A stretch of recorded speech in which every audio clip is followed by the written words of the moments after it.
Blog Talk Radio. Women have the power to transform this world. We can end crime and violence if we all agree to do one thing: share. Let's share our wisdom, share our time, share our talents, share our finances, but most of all, let's share our love. This is the Female Solution. Join me, Naima Latif, every morning, 7 a.m. to 9 a.m. Central Standard Time, as we bring you stimulating discussions about the issues affecting our lives.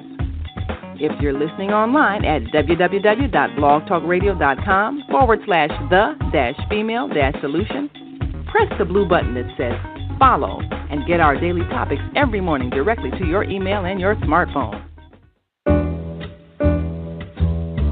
Hi, I'm Naima Latif, Executive Producer of the Female Solution Radio Show. We invite you to call in 515-605-9325 and participate in this daily think tank as we examine the challenges we face and develop solutions that restore peace and harmony. We are global transformers, changing the world from the way it is to the way it should be. We are one. Wherever we live on this earth, we are one human family. On behalf of our team of radio hosts, I'd like to extend a greeting to all the members of our family, whenever and wherever you may be listening around the world. To our family in China, Ni Hao. In India, Namaste. In Japan, Konnichiwa. In Korea, Annyeonghaseyo. In Russia, Здравствуйте. In Germany, Guten Tag. In Poland, Dzień dobry. In France, bonjour. In Spain, hola. In Italy, ciao. In Egypt, ahlan wa sahlan. In Ghana, akwaba. In Nigeria, peleo. In South Africa, sawubona.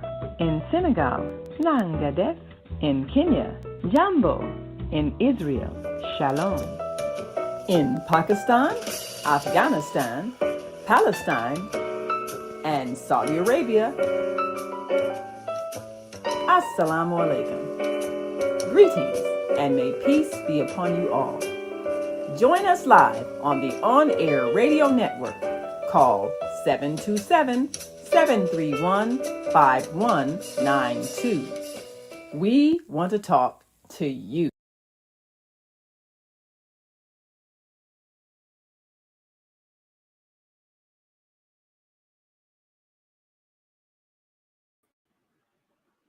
Yes, we do want to talk to you. I'm Naima Latif, and you are listening to and watching the Female Solution Global Radio TV show.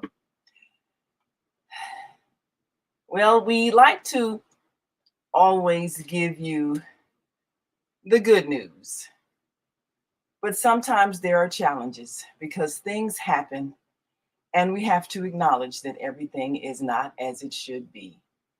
But our goal is to help make it be what it can be if we would just change some things that we are doing. Here in Chicago and other places around the country, there were acts of violence during this 4th of July holiday weekend.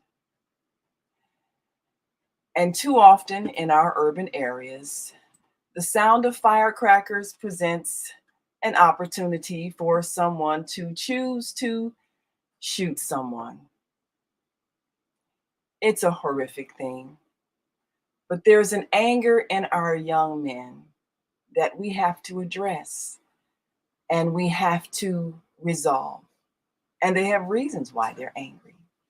So we're going to come back with our co-host Kareem Hamid, our American Muslim 360 family, and some of you, so that we can address the topic of how do we transform these angry young men.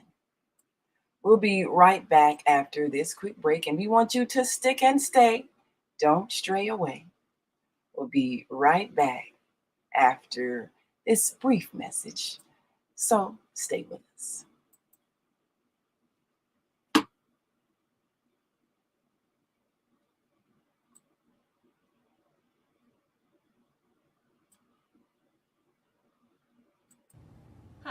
I'm Naima Latif, and if you're watching this, that means you're one of the 4.6 billion people from around the world who are using an electronic device to talk to people.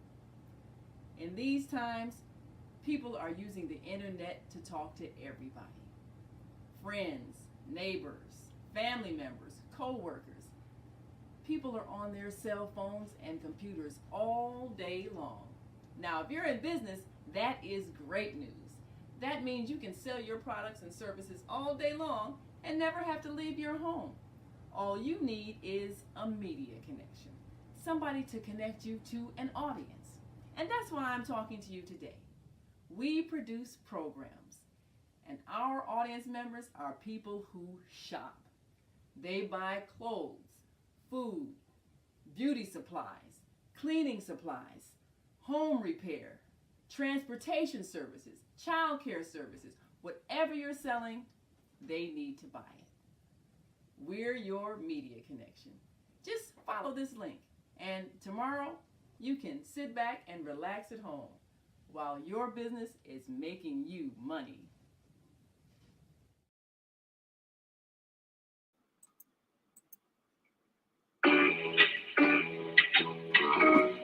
Hi, I'm Naima Latif. Join me and my co-host Kareem Hamid every Wednesday morning, 7 a.m. to 9 a.m. on the Female Solution Radio Show, as we explore that relationship that is the foundation for our society, the relationship between men and women, husbands and wives. Join our discussion as we seek to repair broken family ties and rebuild our community. Listen online at www.blogtalkradio.com/the-female-solution. Call in and comment 515-605-9325. Press 1 to speak to our host. Or you can join us live on Facebook at www.facebook.com/the-female-solution. And yes, we are now back with our radio audience and our YouTube and Facebook audience. And of course, we want to talk to you because this is a very difficult time, especially for many families who are grieving the loss of loved ones who have been taken from us through acts of violence. And we know that unfortunately our urban communities tend to be very violent, and the summertime tends to exacerbate whatever levels of stress people have. This year, the mayor of the city of Chicago said there would not be these major fireworks in the downtown area. Too often, the sound of firecrackers have been used to mask sounds of real gunshots. And although the city did not perform the usual major fireworks displays, people did in various different events. And there was a tragic shooting, called a mass shooting, because there were, I believe, 5 people involved, 2 mothers, child, fatalities. And without going through all the gory details, our question today that we're bringing forth to our audience is really to get to the root of why these things happen. We had some of our reporters on the scene as the police held a press conference, and as always, there's promises to get to the bottom of the violence. And there were men's groups that gathered to talk about how the men can step up and get the anger out of the young men, and perhaps some of the vengeance killings, retaliations, to help them resolve their differences. But there is so much more that we have to address. And what we want to deal with is how to transform an angry young man. Yesterday, on our Tuesday show, our host Asada had a group of educators, and they have an upcoming event that we'll be talking about later.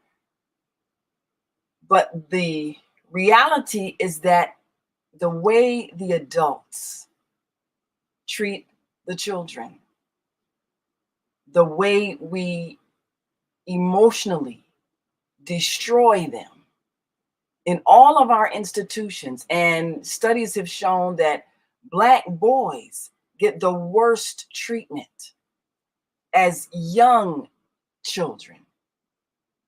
Even Jawanza Kunjufu, in his book series, The Conspiracy to Destroy Black Boys, and the studies shown that by the third grade, they're already on that pathway to prison because of the things we say and do to them, making them feel worthless.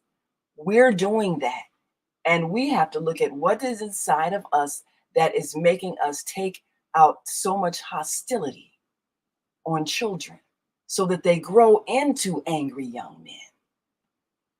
So that's what we want to take a look at today, to get to the root of the problem so we can pull up those roots and plant something better that doesn't grow into this monstrous situation that we're experiencing.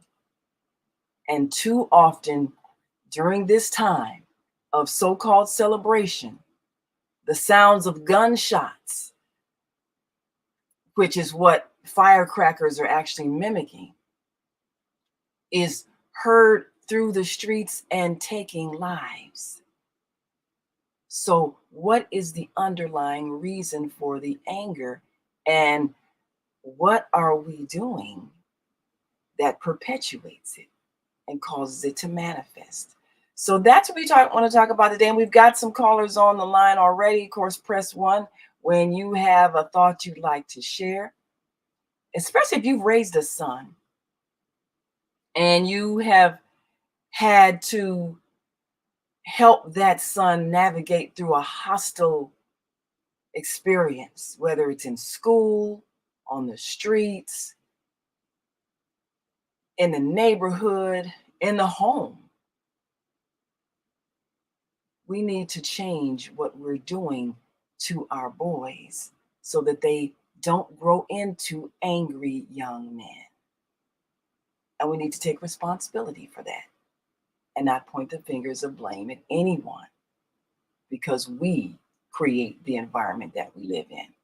So, Brother Kareem, what are your first initial thoughts on that? Especially growing up in America, as a young man, what were your first experiences that made you feel like there was something about you that wasn't acceptable? Can you remember when that message was given to you, whether it was something a teacher said, something an adult said, something that came from peers? When did you first have that experience that somehow being a Black male was something less than desirable, and that you felt that there were people around you making you feel that there was something wrong with you? Do you remember that early first experience? Yes, I do. But it was based upon my height. My height. I can't remember what grade I was in. It may have been the second grade or something like that. And there were toys that we could play with during the recess period. They had model fake cars that you could get in and act like you are driving. And I was participating in that, and my teacher came over and she prohibited me from utilizing this toy car. She said, because you're too big. You're too big. No, don't play with those toys. But everyone else was playing with. Wow. And this was an integrated school setting. It was Caucasians and African Americans. So it wasn't the usual reasoning concerning skin color. This was in the 1950s. But that's when I first felt somewhat of a rejection about something that I had no control over. Wow. Being prohibited from participating because I was so tall.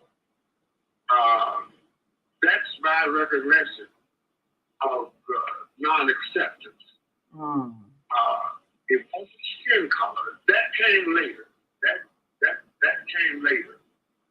But my physical stature was the first thing that was pointed out that set me apart from other people. Especially, I'm a child. You know, I don't have any. And I can't see any reason of why. Look, they're asking me. We've got to update your computer right now. Oh no! Oh no! Yes. Well, if there anything happens where your sound goes out, I'll just you can. We'll just look for you to call back in or. I'll hit the restart and then call back in once they have done what they have to do. I apologize for this inconvenience, but it's beyond my control. Well, why don't I call you? Why don't I call? Yeah, I'll call you from the studio board. I'll call your phone. What I did is one of the choices was another time. So I another time. Well, good. Yeah. Let's take a little tea. That was the first time. And I felt a rejection, set apart. It was because of my height. The complexion of my skin came later. But that's when I, rejection, felt a difference and stuff like that. That's the first time. And the thing about it, you look at what your teacher could have done instead of making you at fault. They didn't make this big enough. Well, let's see how we can, work it out anyway. I mean, something, or give you. I mean, the thing about it, that was again an insensitive adult making the child be at fault because the toy was not made for sizes bigger than what they consider average. So how many times are we made to be wrong or incorrect because of something else, because of some other person's decision?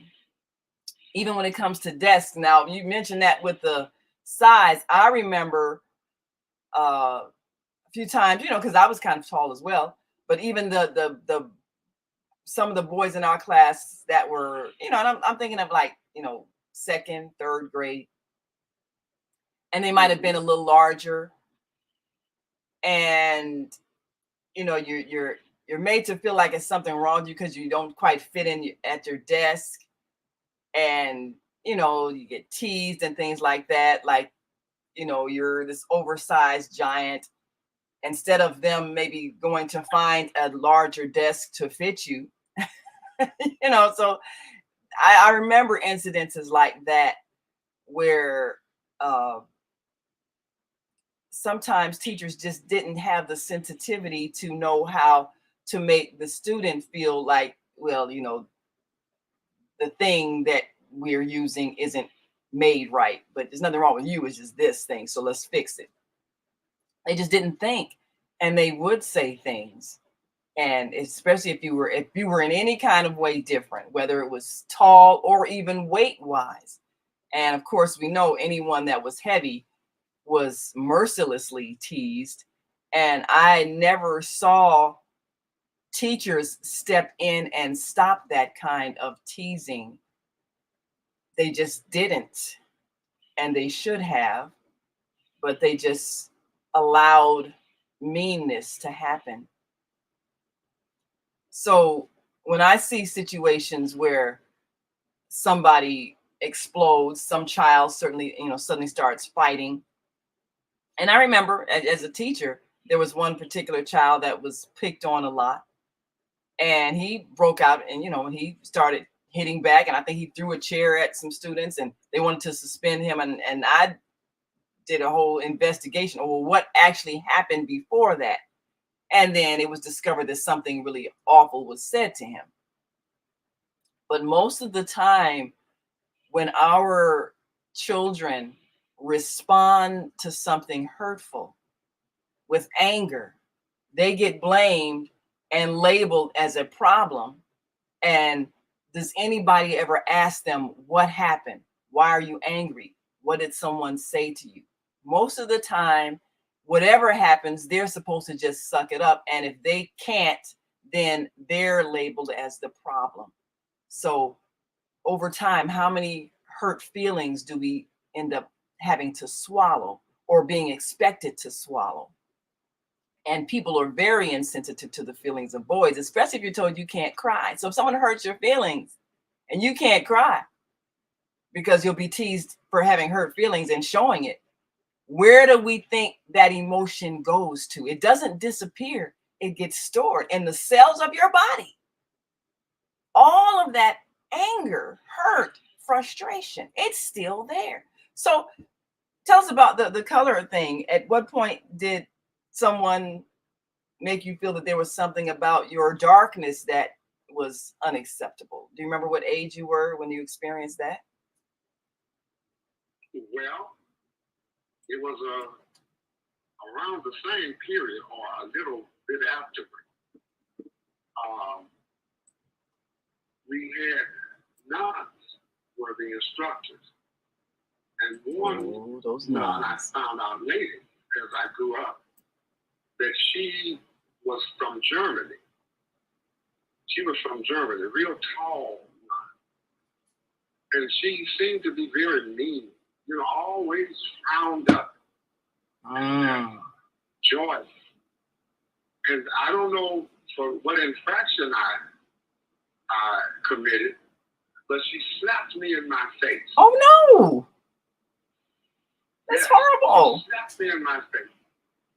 And when I got home that evening, I told my mother. And she said that she would accompany me to school the next morning. And she accompanied me to school. We walked in the classroom and she approached. I think her name was Sister Herbert. Wow. The same way, Sister Herbert. And my mother let her know, look, you don't put your hands in my son's face nor no child's face. At that time, it was all right to give you a backside paddling. Oh, my mother said that was fine. But you don't put your hands in his face. She said, I will snatch you out from under the hat on your right head. And she said what she would do. Wow. When the said out from off your white head, then that's an identification and a separation here. And I had previously. We lost the sound here. So we'll get that sound back in just a moment. But you know, there are so many people who have stories about mean nuns that beat them. I unfortunately have so many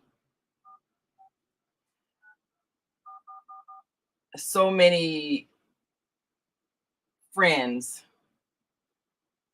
who have had the experience of being beat by nuns. And I'm not stereotyping. I'm just saying what happened. And you know, the fact of the matter is, if we are having to constantly keep people from, if we have to constantly keep people from unmuted. We have to constantly keep people from abusing our children. Then we have to look at the society that allows that to keep happening. And it is not something that we should constantly have to deal with, but we do. And unfortunately, one of the things that we experience too often is people blaming the child because they were abused by an adult. Well, what did you do? When most of the time, the child was just being a child. And we tend to be very insensitive to children.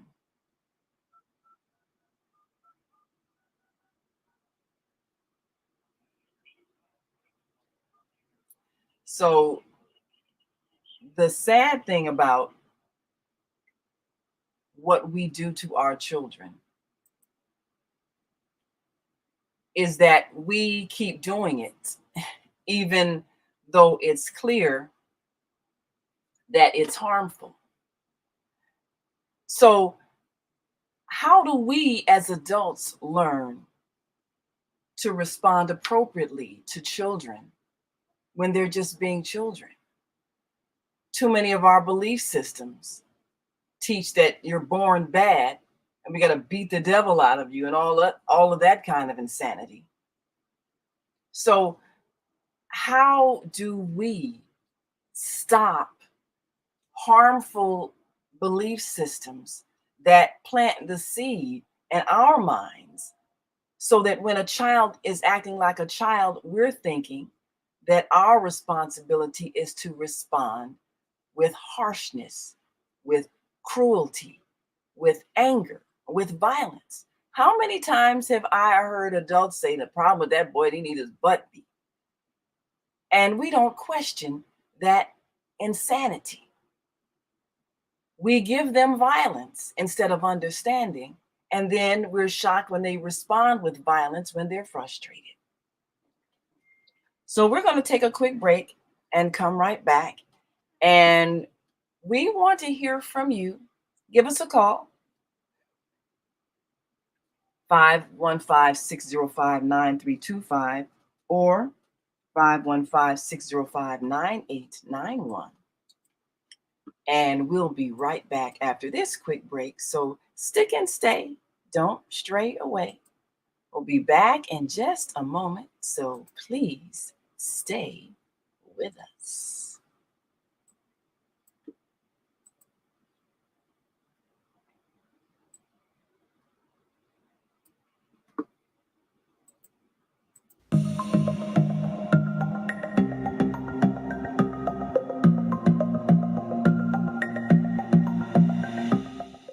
Hi, I'm Barbara.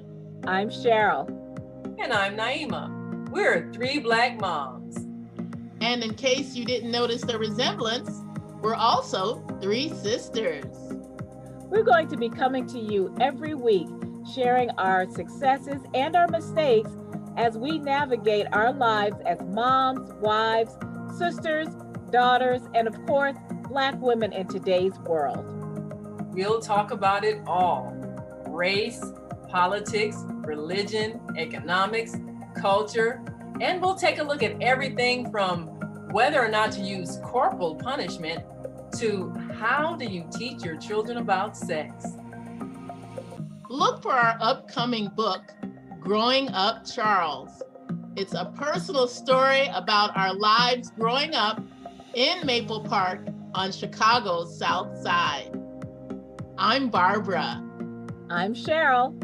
And I'm Naima. We're three Black moms. Follow us on Facebook and subscribe to our YouTube channel, Three Black Moms.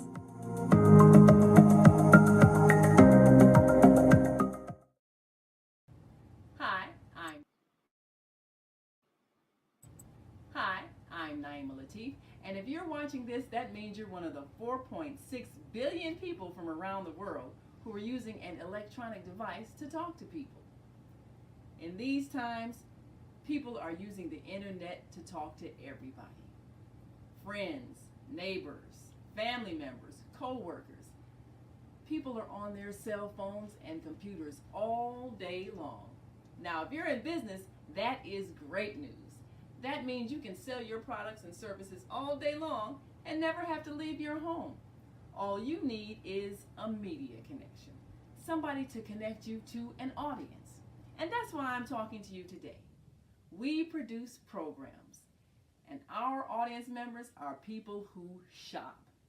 They buy clothes, food, beauty supplies, cleaning supplies, home repair, transportation services, child care services. Whatever you're selling, they need to buy it. We're your media connection. Just follow this link, and tomorrow you can sit back and relax at home while your business is making you money. The Female Solution Global Radio TV Show invites you to an invigorating, empowering, interactive conversation with our team of hosts Monday through Friday, 7 a.m. to 9 a.m. Central Time. Start your week with Monday Morning Mindfulness with Zelda Speaks. Tuesdays, Gathering of the Griots with Asada. Wednesdays, Repairing Family Relationships with Naima and co-host Kareem Hamid. Thursdays, Veggie Brunch Live with Angela. Fridays, Health and Well-Being with Beata. Saturdays, tune in 12 noon to 2 p.m. Central Time. First Saturday, Global Talks with Zana. Second Saturday, Walk in Your Divine Authority with Mama Joy. Third Saturday, Move Around with Deborah. Fourth Saturday, be a judge on the virtual Teens, Tweens, and Tots Talent Contest. And fifth Saturday, join us on location as we conversate at the Elevate Cafe, owner Jackie Brooks. Sundays, join us 7 p.m. to 9 p.m. Central Time for Soul Purpose Healing with Beata. Go to thefemalesolution.com to join us on our video or audio live streaming platforms. Listen at www.blogtalkradio.com/the-female-solution. Call in on the Blog Talk Radio Network 515-605-9325 or call in and comment on the On-Air Radio Network 727-731-5192. We want to hear from you.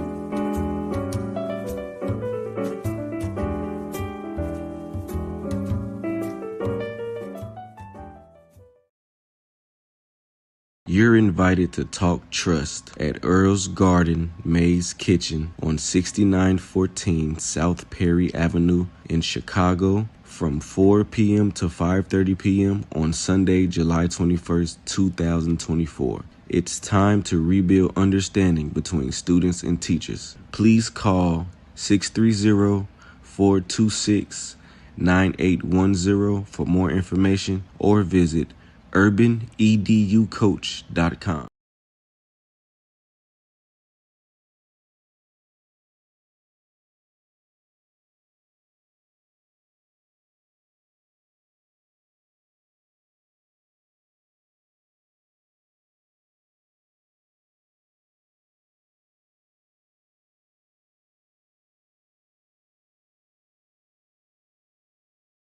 Dealing with things.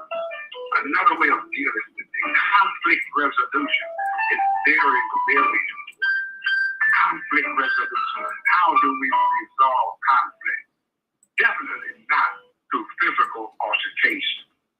Absolutely. Yes. You know, words are very important.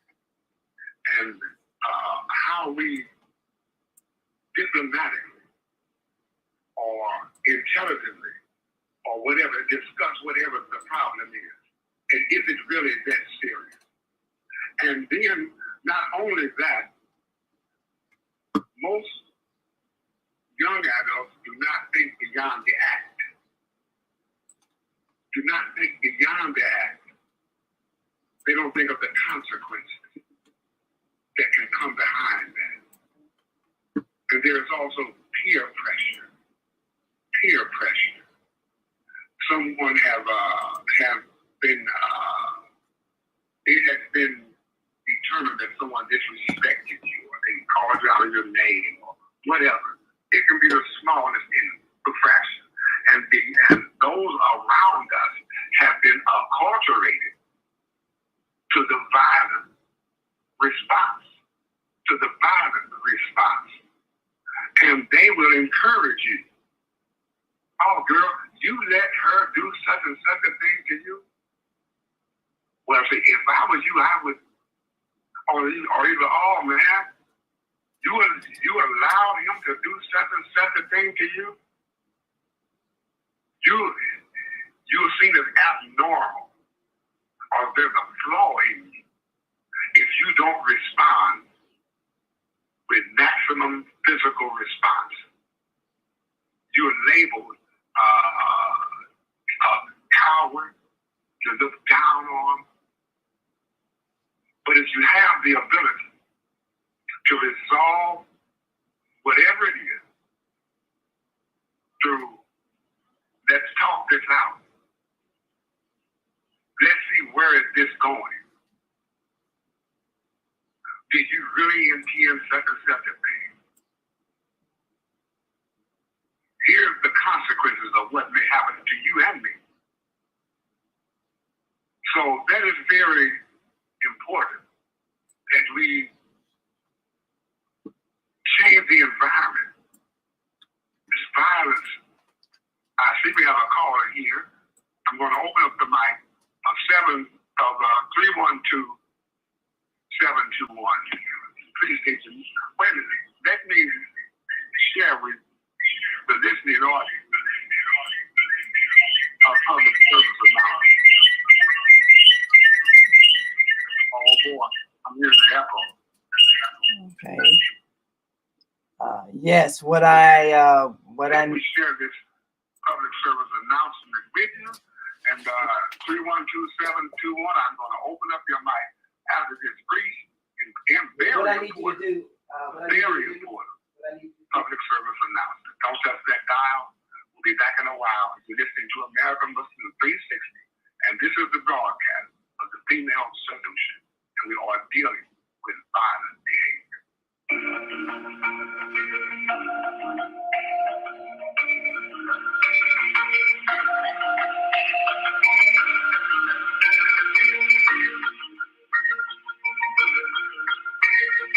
Assalamu alaikum. Welcome to AM 360. Join your host, Munira Habib, every Tuesday from 7 to 9 p.m. Eastern Standard Time as we explore relationship topics addressing what we didn't know, what we've learned, and what we need to know and why. Because on this show, all about courtship and marriage.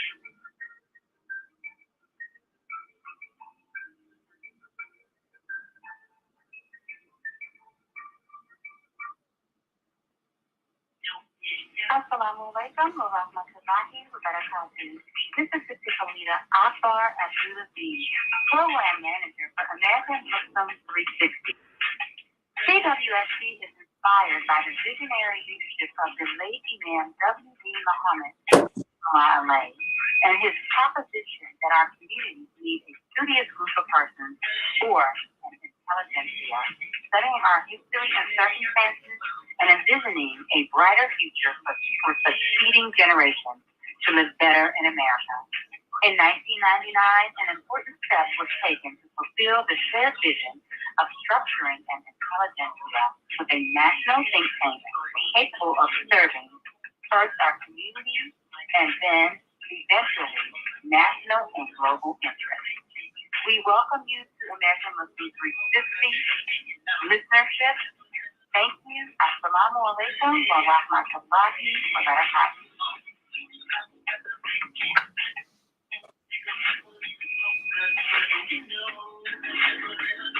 And we are back. I see Naima has connected with us again. Assalamu alaikum, Naima. Alaikum salam. What I need you to do is open the other mic, the studio mic, the number 0005, ending 0005. Open that one and close this one.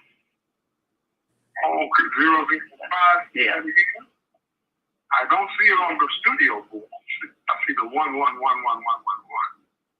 Do you see 347? Yes. That's what you're speaking. Open it. No. Yeah. Okay. So open that one, close this one. Hold on, please.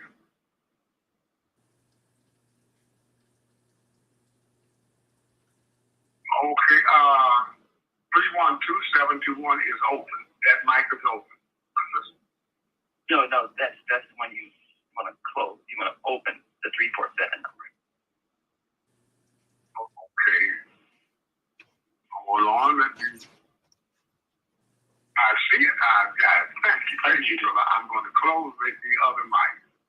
Okay.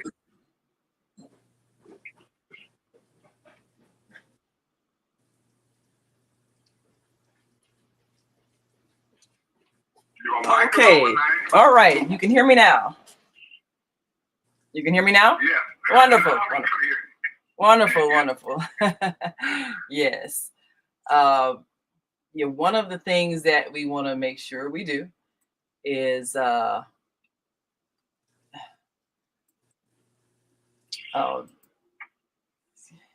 keep our audience engaged. I know we've got some callers on the line here, and I invite you to press 1 when you're ready to speak. The question I want to ask you, and you were saying some things that are quite important when it comes to the whole self-esteem issue, but there are a lot of particularly men raised in families, and I'm not blaming the single mothers because I know they do the best they can, but there are a lot of young men who are just simply, they're tired of feeling disrespected, and that's part of what makes them join an organization that they feel gives them respect and makes people fear them enough not to disrespect them. That's the whole attraction to what we have seen as, gang violence and that sort of thing. But for a man who's trying to touch the heart of a young man, someone who is such as yourself, coming from a spiritual perspective, what's the first thing that you do to reach someone who is angry, feeling betrayed, feeling neglected, maybe feeling abandoned, maybe doesn't have a father figure in their life? What is the first thing that you do in trying to reach that young man whose mind just doesn't want to hear any preaching or anything like that? What are some of your strategies, I would say? my approach is to make that person the subject matter. The subject matter. And what do I mean by that? That there's a value within you that you have not recognized. There's a value within you that you have not tapped into. Let me explain to you what is in you, what is excellent, and the excellence and the good that is within you. And you highlight those points. You know, and I'm not knocking any religion or nothing like that, but when people are told that you are sinful by nature,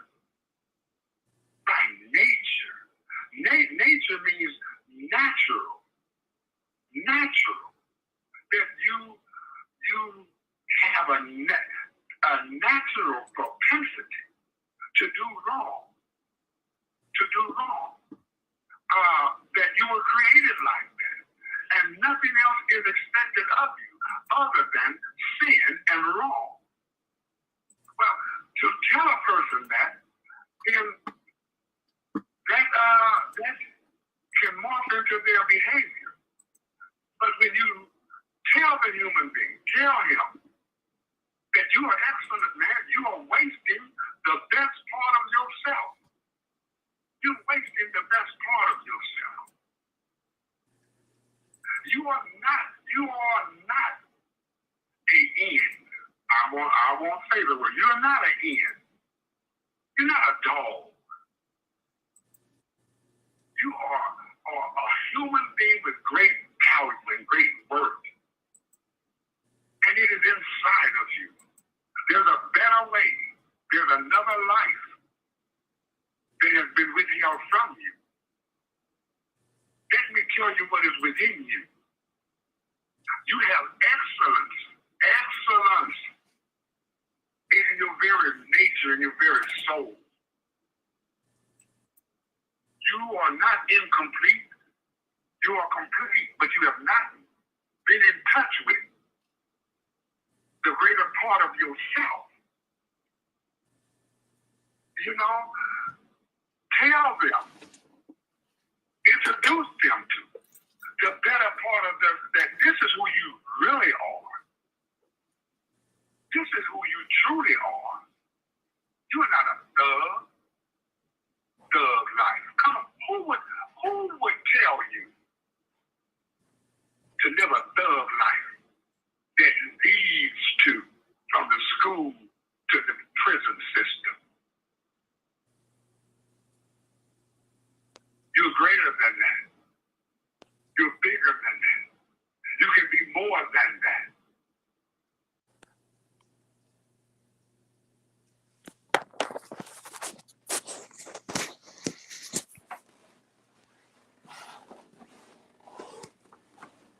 Yes.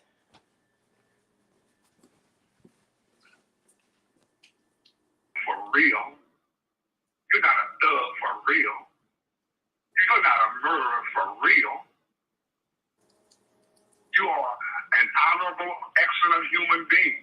You have the wherewithal within you to be the best person you can be. And that is your true self. Now, you can continue to respond to that false self, but there's consequences that's going to come behind that. You are being led into failure. You're being led into failure. You are not a dove. You are not an hen.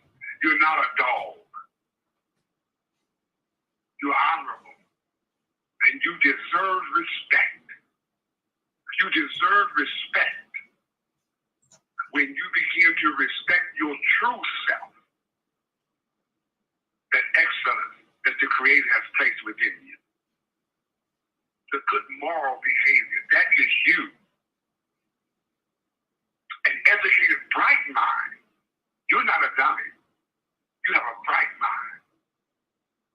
You're smart. Don't let no dumb and lack knowledge. You have knowledge. It's just how you prioritize it and how you use it. And you should use that knowledge to better yourself and those around you. That's who you really are, man, for real. You ain't no thug. You ain't no gangster. Gangsters fail. The prison is full of gangsters. That is a failing form of life. There's no telling what you can be if you activate the excellence that is placed within you. Give him his true identity. His true identity. And let him know that you know. You know that is within you. Do you have the courage? Do you have the courage to activate your real self? Or are you going to be a coward and continue to operate on the labels that have been placed on you? That's one of them, my beloved sister.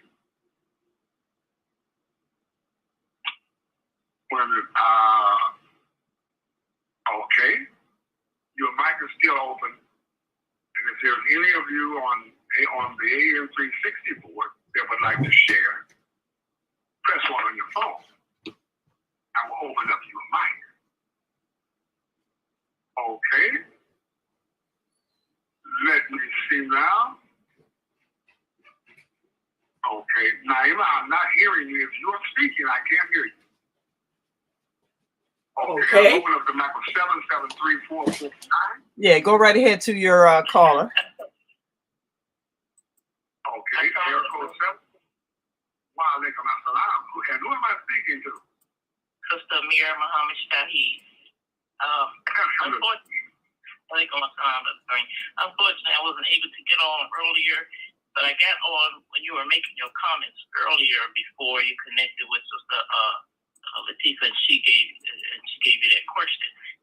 Those comments were so profound, brother. I tell you, we need to have more conversations like this here, and the comments that you made just recently now in speaking to the question that Sister Latifah asked you. That particular segment of the comments should be noted and put into a context where you can give speeches like that to our young people, because I really believe that would empower them and make a difference. You know, so many of our youth are lost. And I wanted to say, we don't address the youth, they come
negativity comes with the identification of being human. Oh, well, he's just a human being. What do you mean just? The human being is the highest form of creation. The highest form of creation. I'm grateful to be human and not a tree, not a rock, which are forms of creation. You are the highest form of creation. So to know that and get rid of those negative stereotypes that have been placed on human beings. Oh, you're just human. What do you mean, just human? Just human. That is an indication of a negativity. So you are blessed to be human. You are thinking, rational, intelligent, able to reason, able to change situations and circumstances. You are the highest form of creation. And God has deposited in you. He wouldn't give us a job and not give us the tools to carry that function out. You are a member of a community.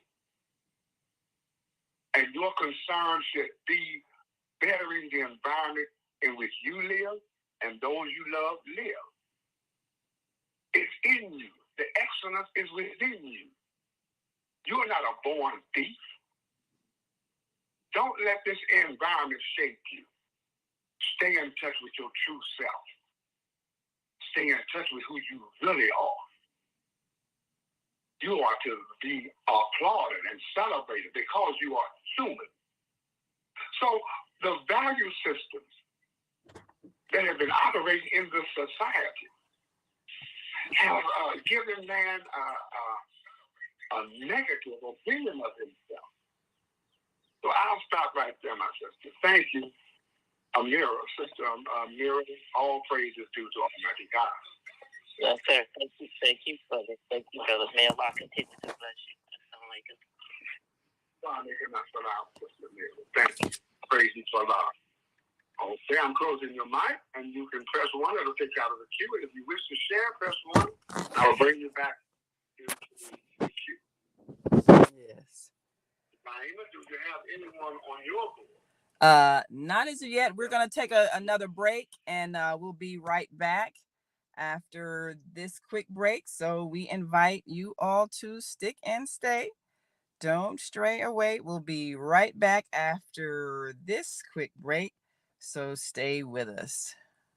The Female Solution Global Radio TV Show invites you to an invigorating, empowering, interactive conversation with our team of hosts Monday through Friday, 7 a.m. to 9 a.m. Central Time.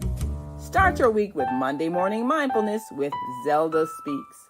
Tuesdays, Gathering of the Griots with Asada. Wednesdays, Repairing Family Relationships with Naima and co-host Kareem Hamid. Thursdays, Veggie Brunch Live with Angela. Fridays, Health and Well-Being with Beata. Saturdays, tune in 12 noon to 2 p.m. Central Time. First Saturday, Global Talks with Zana. Second Saturday, Walk in Your Divine Authority with Mama Joy. Third Saturday, Move Around with Deborah. Fourth Saturday, be a judge on the virtual Teens, Tweens, and Tots Talent Contest. And fifth Saturday, join us on location as we conversate at the Elevate Cafe, owner Jackie Brooks. Sundays, join us 7 p.m. to 9 p.m. Central Time for Soul Purpose Healing with Beata. Go to thefemalesolution.com to join us on our video or audio live streaming platforms. Listen at www.blogtalkradio.com/the-female-solution. Call in on the Blog Talk Radio Network 515-605-9325 or call in and comment on the On-Air Radio Network 727-731-5192. We want to hear from you.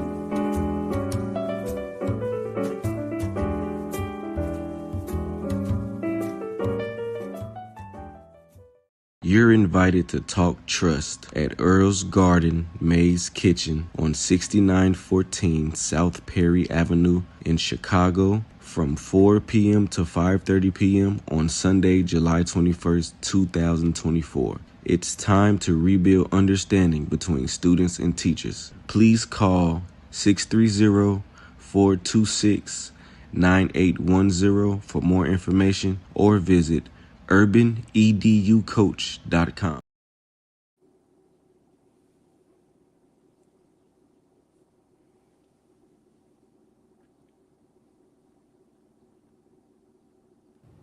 Hi, I'm Naima Latif, and if you're watching this, that means you're one of the 4.6 billion people from around the world who are using an electronic device to talk to people. In these times, people are using the internet to talk to everybody. Friends, neighbors, family members, co-workers. People are on their cell phones and computers all day long. Now, if you're in business, that is great news. That means you can sell your products and services all day long and never have to leave your home. All you need is a media connection, somebody to connect you to an audience. And that's why I'm talking to you today. We produce programs, and our audience members are people who shop. They buy clothes, food, beauty supplies, cleaning supplies, home repair, transportation services, child care services. Whatever you're selling, they need to buy it. We're your media connection. Just follow this link, and tomorrow you can sit back and relax at home while your business is making you money. Such a prevalent situation. So we are back with our listening and viewing audience. And for those who have comments, we invite you to call in 515-605-9325 or 515-605-9891. I have another question I'd like to ask regarding the way we should approach our young men who are troubled. You know, a lot of times our school systems will label our children as attention deficit disorder. They'll prescribe drugs for them. And sometimes parents aren't assertive enough to challenge these things. They just do what they're told. How do we get parents to be better advocates for their children when it comes down to challenging a system that's always trying to tell them there's something wrong with their son? He's too active, he's bad, he's disruptive. You know, instead of them seeing that, number one, boys do have energy and it's different than girls, and number two, a lot of times it's the prejudice of female teachers or people who've been programmed by those who think there's something wrong with us if our voices are too loud, or in their description, too loud, which meaning, you know, we have deep voices that offends them. Sometimes we may develop a little faster. So you have our children that are being treated like grown men when they're still emotionally and physically boys. How do we get our parents to be more of an advocate for their child when their child is labeled early on as a problem? How do we get them to maybe move them to a different environment, or even a different school or classroom or something, if it appears that a teacher has a certain bias and the child doesn't even like going to school because they're being treated badly? How do we get parents to be more sensitive to their child's feelings? Because sometimes the child is actually having a valid complaint that the teacher doesn't like them or the teacher is prejudiced against them. And sometimes we're quick to punish without listening to a child. What do you advise parents when their son perhaps is having problems at school and suddenly being labeled as this person headed for prison? how do you advise parents to step in and advocate for their child and try to find out what the real problem is? You know, I don't think that parents, well, most are not aware of what is happening to their children. Most are not aware. You have to be aware of every facet of your child's life. You know, there's no giving up the obligation of parenting. And someone else has labeled your child as being deficient. You need to really investigate that.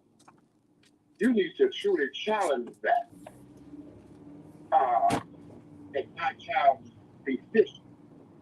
What they call attention deficit disorder, really it is a response to what most children go through. It is curiosity. They want to know. Their minds are operating, on at a fast clip. And it's hard to hold their attention because they have an inquiry, very active mind. Their minds are yet forming, are yet forming. And so knowing how to address that, knowing how to treat that. When I say treat it, I don't mean take that away from them. Give them a drug that turns them into almost a zombie. No, how do we redirect that curiosity, that active mind, that active behavior? How can we redirect that in a positive way? Don't take that from them. Don't remove that from them. That's normal. That is natural to want to know, to be active. And they get bored if you don't, how can I put it? Classrooms should not be boring. They should be exciting. You're opening up avenues. You're opening up new sources of it's how you present it. The presentation has to be exciting. It has to be inviting. Praise be to God. Inviting their curiosity. But not just standing up before class and just giving rote, repetitious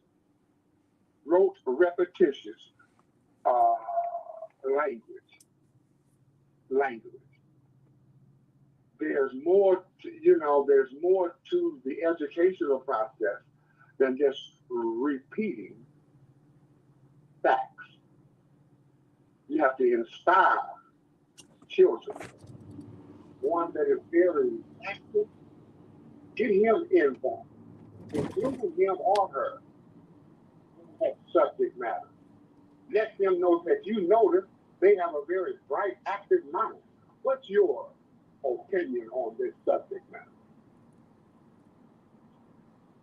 Why is it important to learn fractions? Let's look at that. Why is it important to learn fractions? What part will that, how will that benefit you? Well, we are living in an environment that is industrially driven and financially driven. You need to know how to utilize finance, operate a business, function in, that has to be something that is exciting for them. Something that they see, most children say, well, why am I learning this? I'll never need this. Oh, yes, they will. Introduce them to parts in this social system whereby the knowledge that you are giving them will benefit them in that subject matter and in that area of the society. Most of us are financially illiterate. That's the majority of the American public are financially illiterate.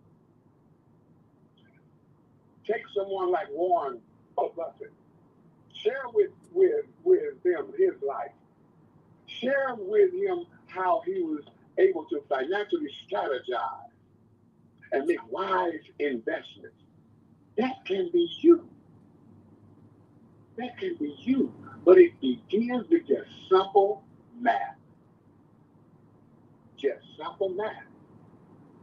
Excite them for that, a thirst for that. And how they can enrich their lives and their family life and the lives of others. Through knowing simple, beginning with simple mathematics and the division of whole numbers. And expressing how they can utilize that in their life as they move forward. But a lot of students say, it's just not that I don't, what? It's not having an effect on me. I don't see why, I don't think oh yeah. But you have to identify for them how it is very profitable and very useful in the knowledge that you are imparting to them. You have to make it exciting. You have to make them want to acquire that and utilize that in their lives. You know, they say, well, you know, school is just so boring. Well, it's not meant to be boring. It's not. Knowledge, the acquiring of knowledge is exciting. Uncovering things that you don't know that will benefit you. So that's one of the principles that I would use, that the acquisition of knowledge is very exciting. Showing you things that you didn't even know existed. And the formula of how those things operate is very beneficial to you to learn them properly. Because once you leave this institution, you're on your own and you have to know these things. In the society in which we live. And you have to know how to extract the best benefits from what this society offers. You have to know that you are enriching yourself. You may not can use it now, but I guarantee you, as you move along in life, these things will be very important for you to know.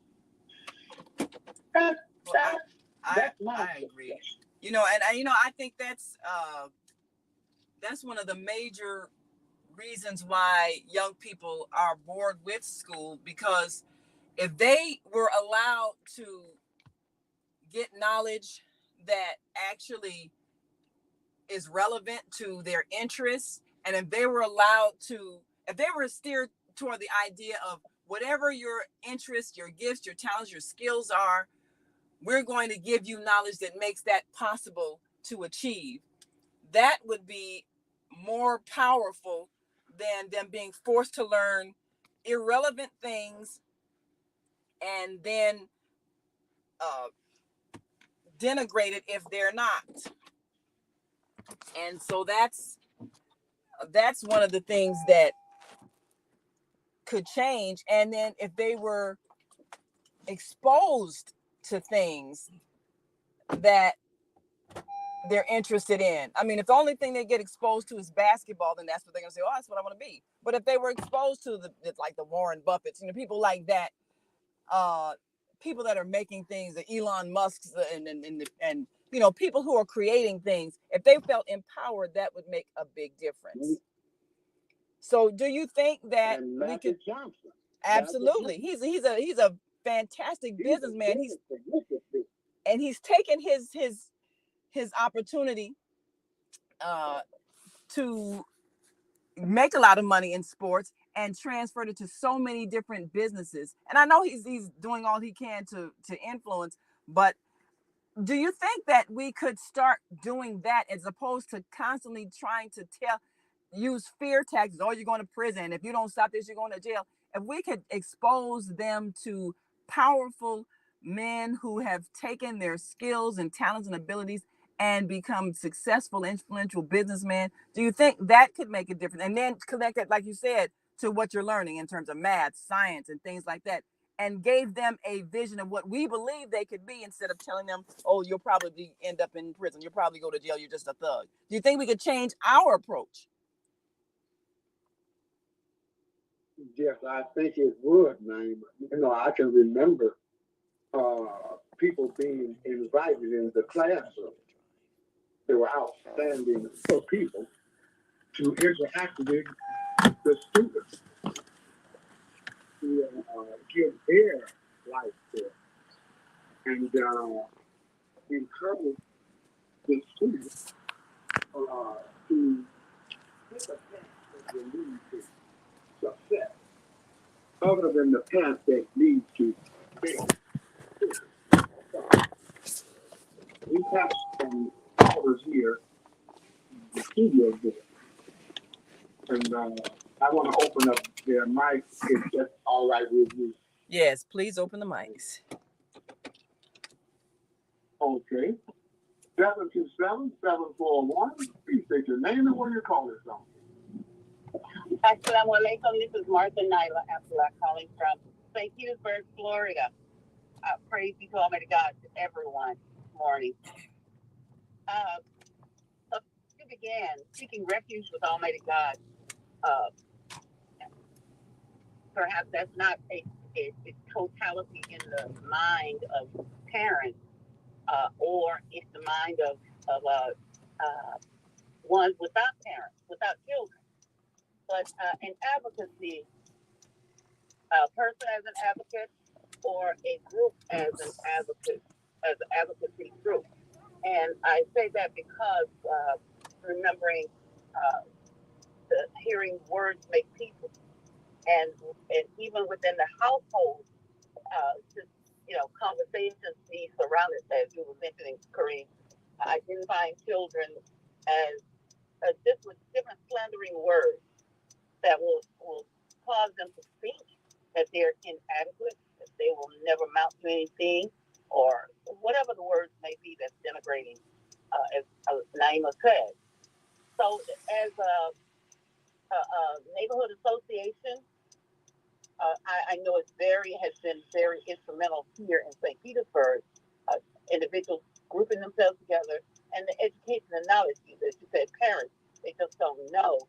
So they get that information that way, and then as Congregations United for Community Action, our group, along with other faith groups, connected, and we began to go to the school, as you stated, but we needed to, we also question the way that children were being brought to the office when they did something that was not, right at the moment in time for the classes. And it's say stressing the teacher or what have you. But we found that there were other motivating factors behind that, and it stemmed from their home life or their being bullied, and they didn't know how to express that. So they were seen as a bad child. So it was really truly internal operations, knowing how to address situations for those who know, and then connect with those who are wanting to work that and become a true advocate for the students and for children in the neighborhood in general. Alhamdulillah, I'll stop right there. Yes, thank you so much, Martha. We appreciate you so much. And I got lipstick on my teeth.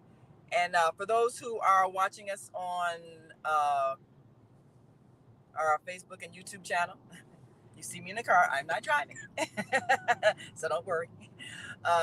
Yes, my associate Marcus is driving. So yeah, we're on our way to the Sky basketball game. We are covering that this morning. And I look at even many of our young men who are, as Martha Nyla points out, the things that they're being told early on. Now, Kareem, you're tall, black man, and people just assume, oh, well, you're gonna play basketball. And this is the kind of ways we tend to steer our young men as if they are not going to, not to say that sports doesn't require intelligence, because it does, but we have been so restricted in terms of our aspirations. And that's from the society that's just choosing not to expose us to things, even other sports and other ways of expressing one's physical prowess. There are so many times when our young people might have had interest in a certain thing that just wasn't offered at their school. There are things like junior achievement that would expose you to business that were not available in inner city schools, but you might have all kinds of basketball programs, and I'm not knocking basketball, it's fun, but we tend to not expose our children to other opportunities to advance. And if you don't see it, how can you be it? So I look at even some of the programs that are in other schools, such as swimming. When you go to an inner city school and they don't have a functioning swimming pool, the park district doesn't have a functioning swimming pool, that's a skill that you can't even learn because you don't have the facilities. So all the things that our children are interested in, we need to make available for them. We need to take them on field trips. We need to take them to places where they can be exposed to people who are in these fields. Take them to the stock market, take them to the stock exchange and explain how the world trades products and services and how people get paid to do that. Get them exposure to all aspects of life. Take them to the art institutes and the places where people are using their artistic creativity. Take them to concerts. You can help them learn math by understanding the connection between math and music, because it's a direct connection. There's so many things that we could be exposing them to. But if we don't expose them to anything except the same thing that they see, and then we need to take control over what is being projected to them every day, whether it's the news media or on their cell phones. We have to introduce them to other kinds of knowledge, other kinds of opportunities, and give them the vision that they can do this, they can be this, they can be the first one to do something. Expose them to things like rocket science. Expose them to astronauts. These are things that we can do as adults.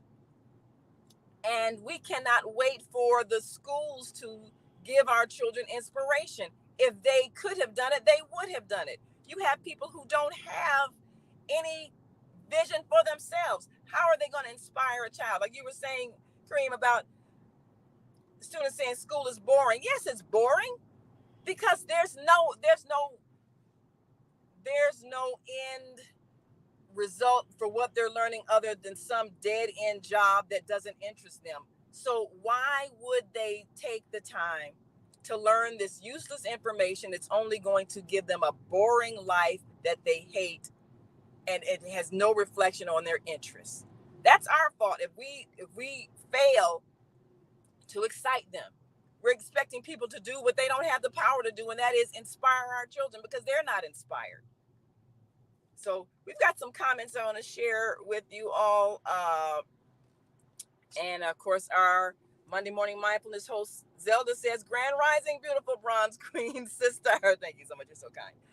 Thanks for uplifting the collective consciousness. Yes, that is our goal. Every day on this show, that's our goal, to uplift the collective consciousness, to change the way we think. So we will therefore change the way we behave. And our dear sister Latoya Griffin says, morning. Yeah, she said that's true, what we're doing. And Warren Houston, call on in, Warren. We want to hear from you.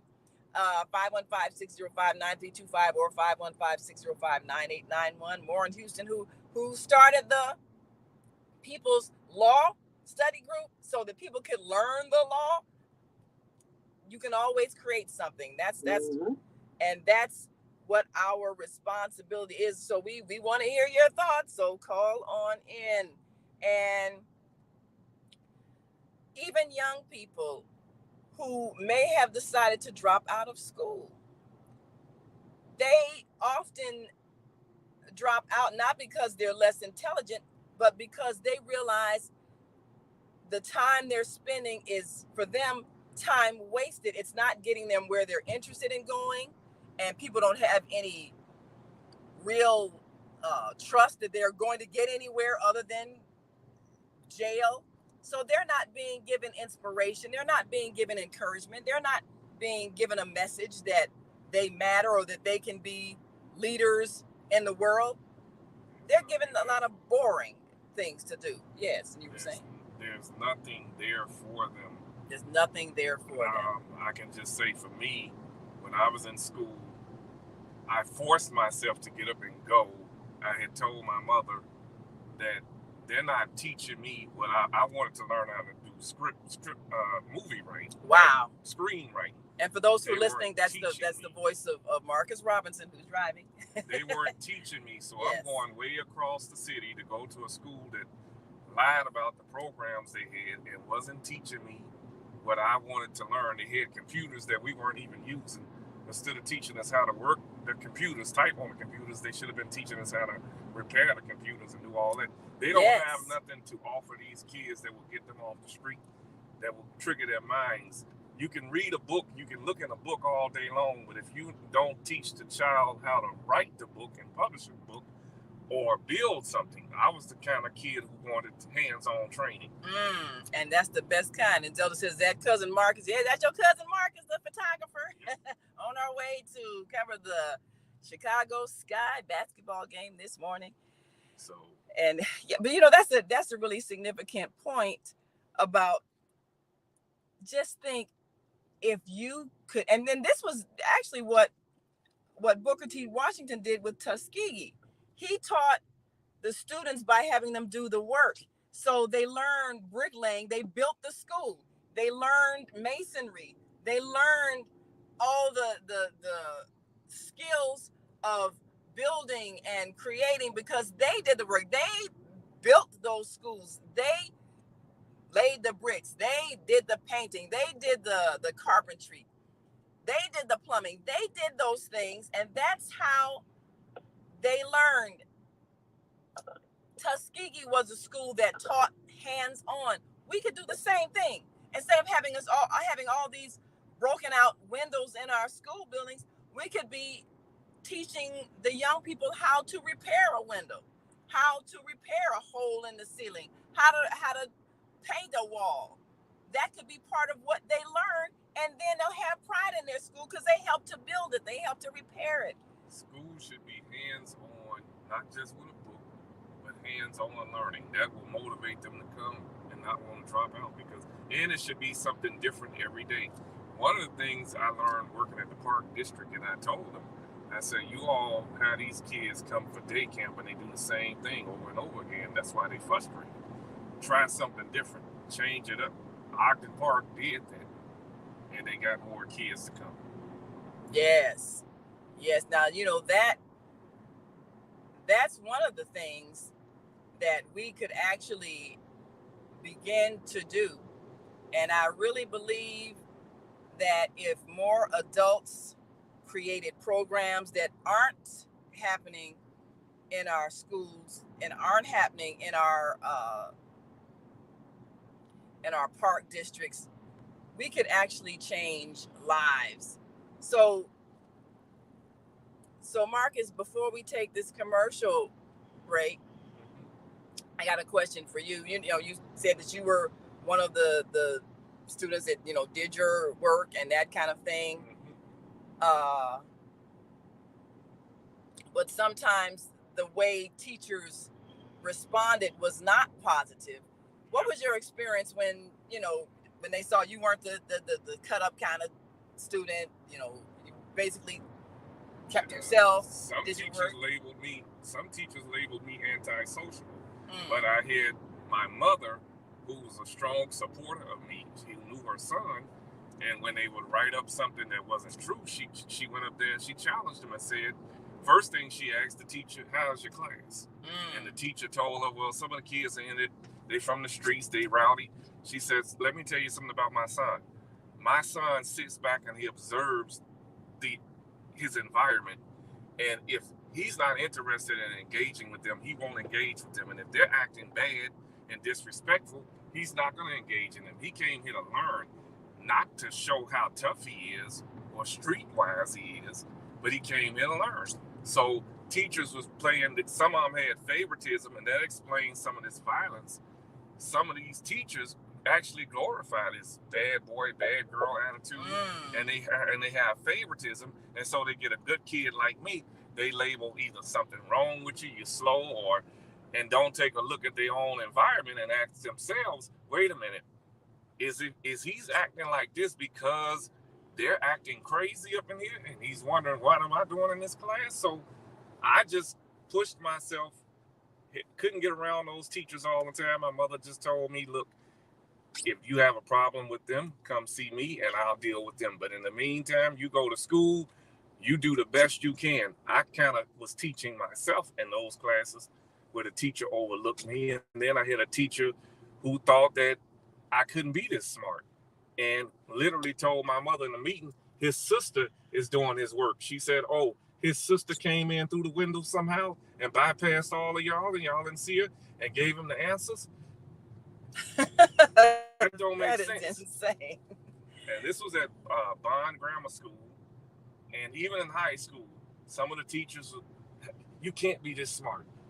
And they tried to keep me on a level with the other kids, but there were other school officials that didn't have me. The principal, other teachers, literally told one of my homeroom teachers, could it be that you just overlooked, you have a smart kid in your classroom who comes here to learn? But again, I wanted hands-on training. I looked in the books, read the books, but now I wanted to see how to put this together. How do we build this? That's what motivated me. And there were some days that I did not feel like going to school.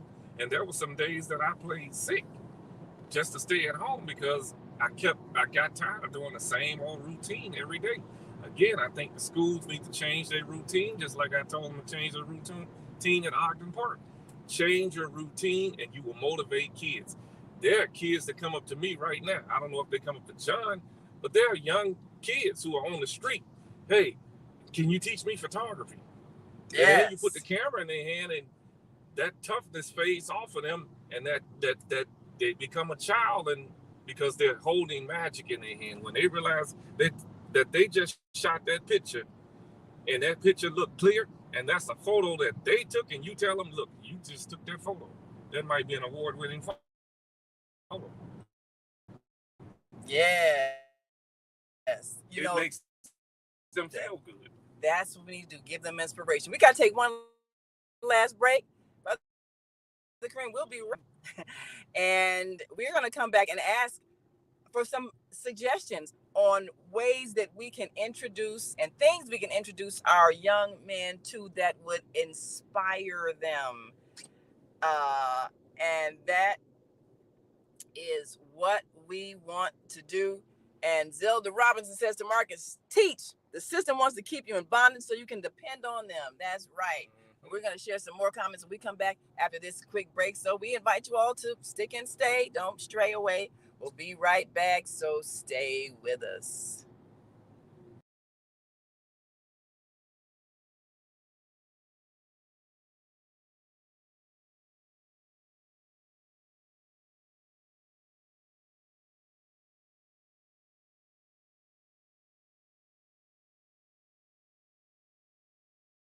You're invited to talk trust. The female solution. The female solution. The female solution.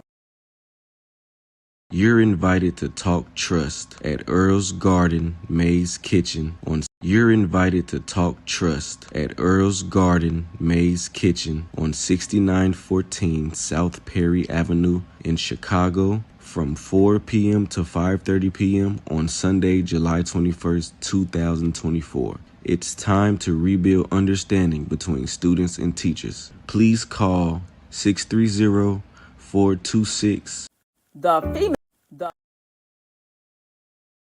You're invited to talk trust at Earl's Garden.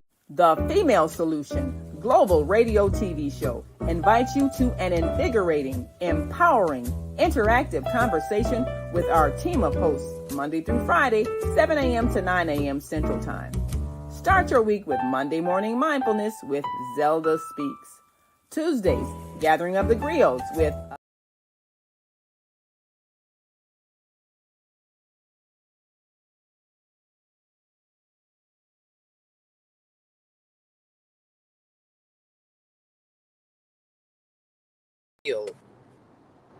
to and watching the Female Solution Global Radio TV show. And we're joined with our American Muslim 360 family and our co-host Kareem Hamid. And we've got some callers on the line, so we're going to open the mics. Let me see if I can. Oh, here we go. So let us, and of course, if you're listening online and want to join this conversation, you can give us a call, 515-605-9325 or 515-605-9891. And we will gladly open your mic and get your thoughts. And of course, for those who are watching on our Facebook and YouTube channel, feel free to write in your comments. We'll share some comments and then let's open a couple of mics. Let's go first to 336-350. I believe there's Mama AZ, and then we got 773-450. We're going to open your mic next, so hang on in there.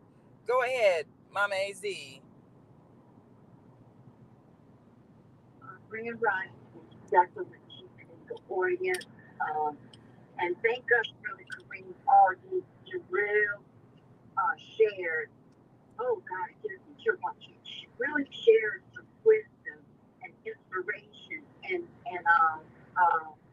Brother Marcus, thank you for giving confirmation as well about the next step I'm going to take.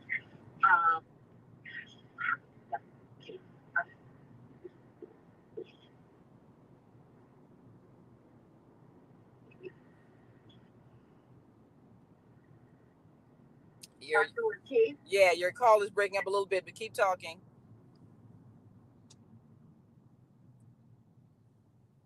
Okay, can you hear me better now? Yeah, I hear you better now. Yes, go right ahead. Okay, as I said, thank us, Dr. Latif, for this show, period. Brother Kareem and Brother Marcus. I sent you some pictures. One of my grandson, my great-grandson, Jaden. And I think it's his niece with him. But anyway, I'm getting to the point.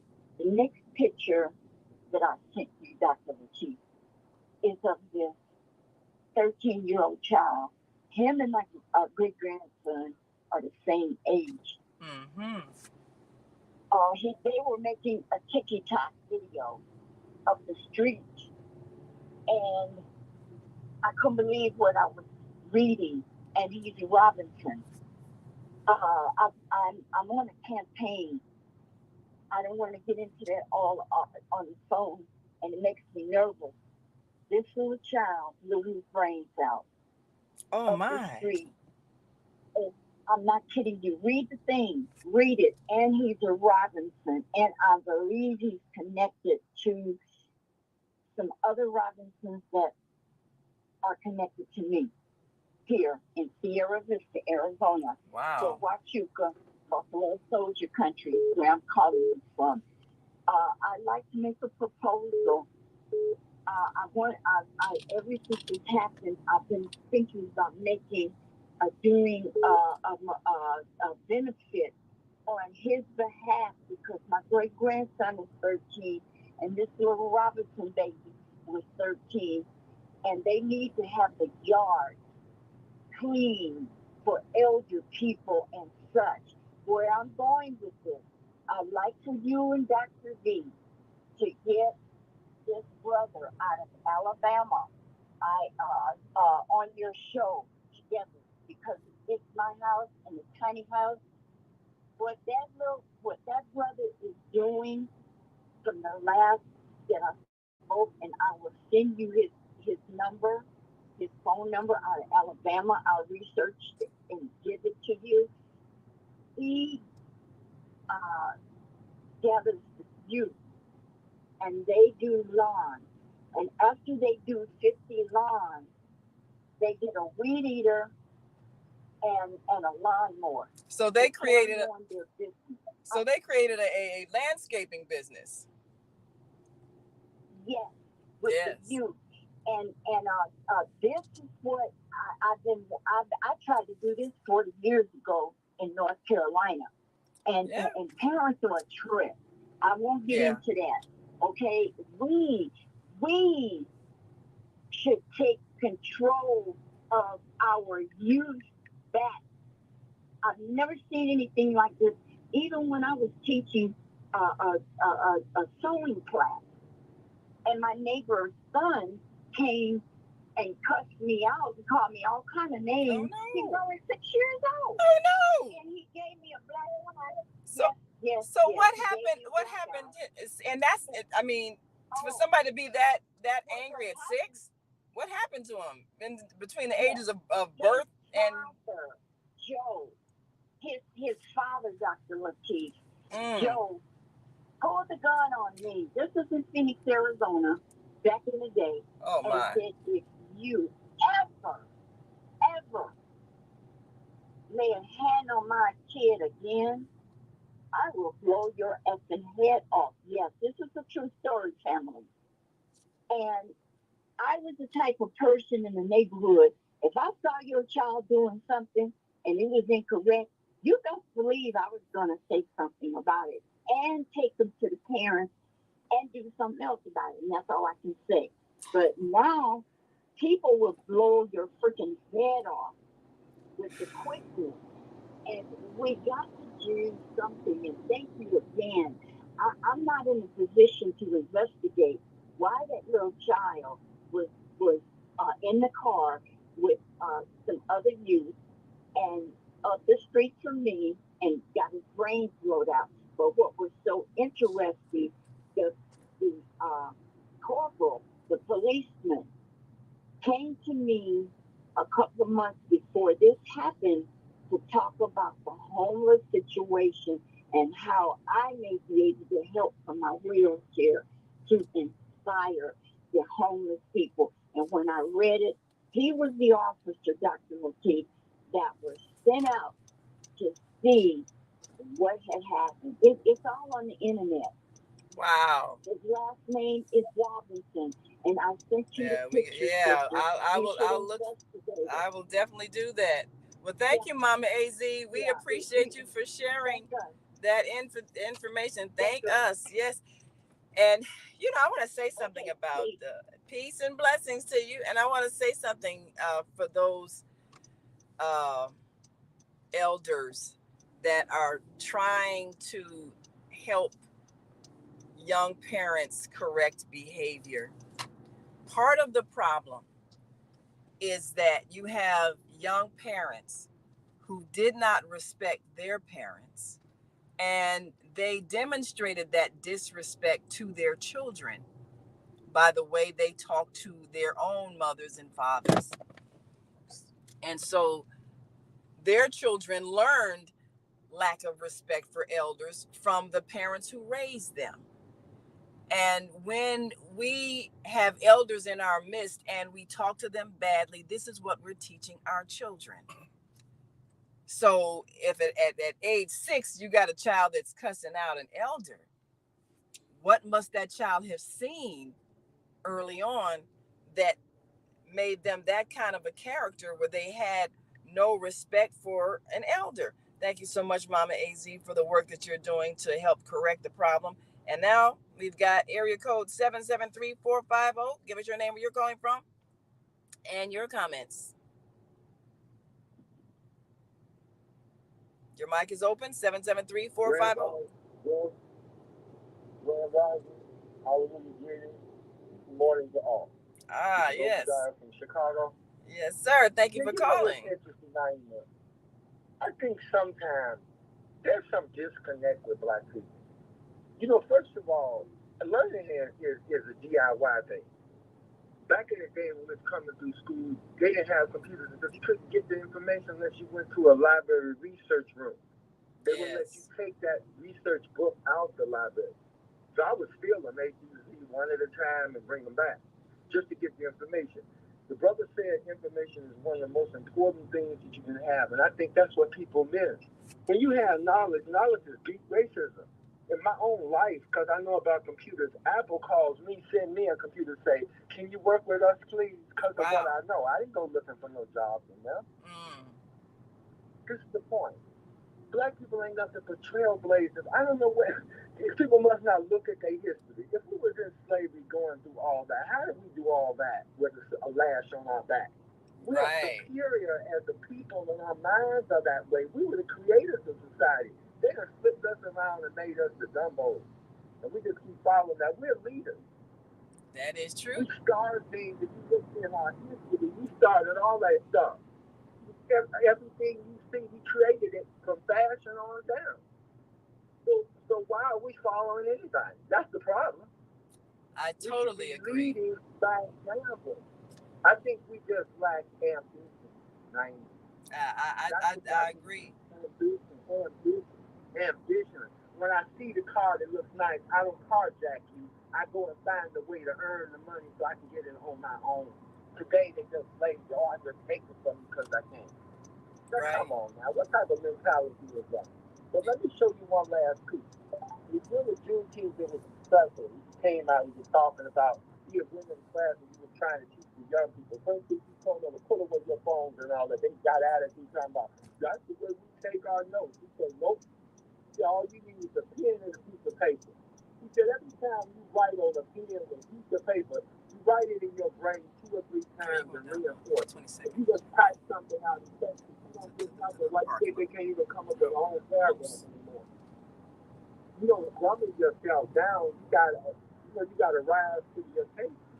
So I think some of us are just maybe they'll just be washed out. And we just let you left with the strongest, the ones that have the spiritual consciousness in that. The rest of them just gonna get wiped out. They'll be too weak. I'm sorry, but that's just the way it's gonna go. Appreciate you. Well, thank you so much, Obadiah. I definitely appreciate you. We always appreciate your wisdom. You know, and what he's saying really makes a lot of sense when you think about what it is. What is the message that we're constantly giving our children? If we're constantly making them feel like they are the underclass, we're constantly defining them as less than. We're doing this. We need to empower parents with knowledge so that they bring their children into this world with a belief that I am an expression of divine mind. I am the creative energy of the universe. I can create anything. Our people have created things since the beginning of time. If we were teaching this and we were teaching a whole different expectation of life, then we would get a different outcome. And if we gave them environments where they saw achievement and we exposed them to achievement, and like we were saying earlier about even making it possible for them to get hands-on kinds of experiences, repairing things, building things, instead of making them feel like they don't have a future. And we've got some comments here I want to share. And of course, like, you know, Marcus was saying earlier about how he was the kind of student that would focus on his education. And sometimes the teachers had an attitude about that was not encouraging. And Zelda says Marcus' mom knew better. Teachers don't always know the children they teach. And you know, a lot of times they will mislabel somebody because they don't understand high intelligence. Sometimes that disruptive student is a student who's bored because they're of higher intelligence. Sometimes that quiet student is quiet because they don't want to be bothered with the madness. And they get mislabeled as, oh, well, they must be slow because they're not speaking. Well, yeah, you got ignorance going on. I'm not being a part of that. So as Zelda says, where's the family reunion, Marcus? Your cousin Zelda. Well, I haven't been to one in a while, so. Yes. Well, you know, I really believe that we can resolve the problem, but we can't look toward those who created the problem to resolve it. We can't look toward the school system because they're not going to change what they're doing. They have an agenda, and that's to funnel so many people into this prison industrial complex business. And they're targeting many of our young people who don't have a family support system. So we have to be the extended family that reaches out to those who may not have wise parents to guide them. That's what we have to be. So, Brother Kareem, I know we only have a few minutes left. Do you have any other callers on your switchboard? Let me check ours and see if we've got any others. Anybody else on our switchboard that wants to speak, please press 1 so I can open your mic. I know you have something to say. So, Kareem, do you... make sure yeah, your mic's open. So, Kareem, do you have any other callers on your switchboard? Make sure you're not muted.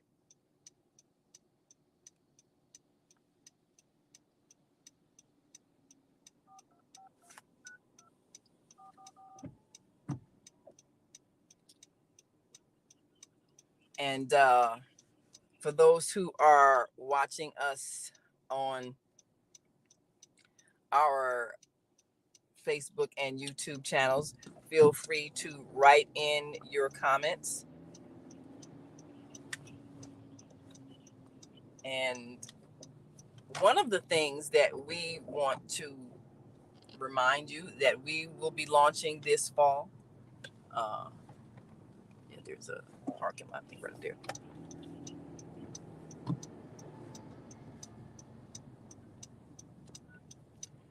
Here. Let's see. No, we passed it, didn't we? Yeah, I'm sorry. Yeah, we passed it. It's on 22nd Street. So one of the things that we want to remind you is that we are, in fact, launching the New Earth Homeschool Academy online, and it is a way for us to teach. And maybe just park right there. I think that's the spot. And one of the things that we want to do is change the way we teach our children. Yeah, that's spot right there. And if we are able to do that, then we can change the outcome of what our children produce. But we have to be the ones that make the difference. So we want to thank you all for joining us today. And we thank our American Muslim 360 family. And for those who've called in and lent their wisdom, we thank you so very much. And we want you to join us tomorrow for Veggie Brunch Live. And our host Angie will be joining us with healthy living tips. And of course, come on back on Friday for health and well-being with Viata.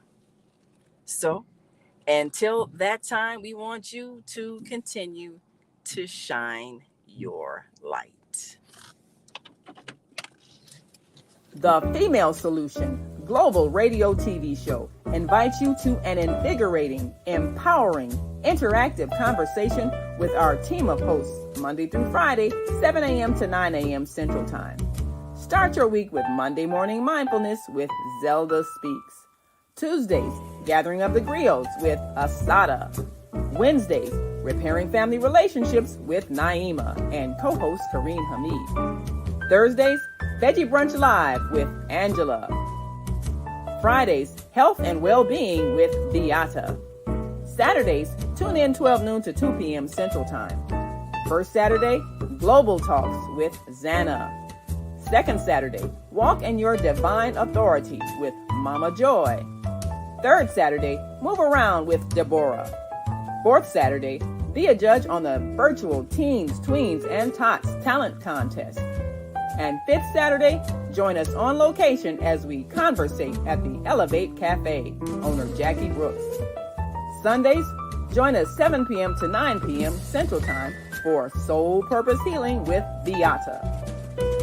Go to thefemalesolution.com to join us on our video or audio live streaming platforms. Listen at www.blogtalkradio.com/the-female-solution.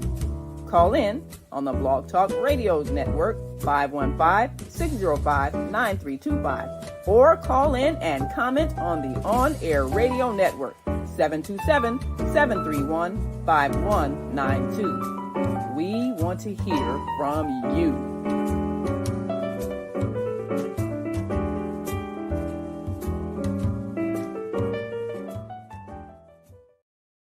You're invited to talk trust at Earl's Garden Maze Kitchen on 6914 South Perry Avenue in Chicago from 4 p.m. to 5:30 p.m. on Sunday, July 21st, 2024. It's time to rebuild understanding between students and teachers. Please call 630-426-9810 for more information or visit urbaneducoach.com.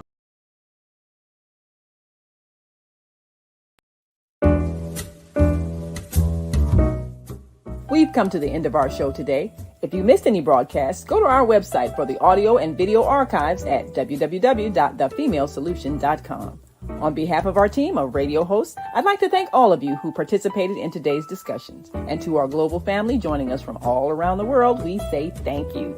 To our family in China, xie xie. India, zhanyavad. Japan, arigato.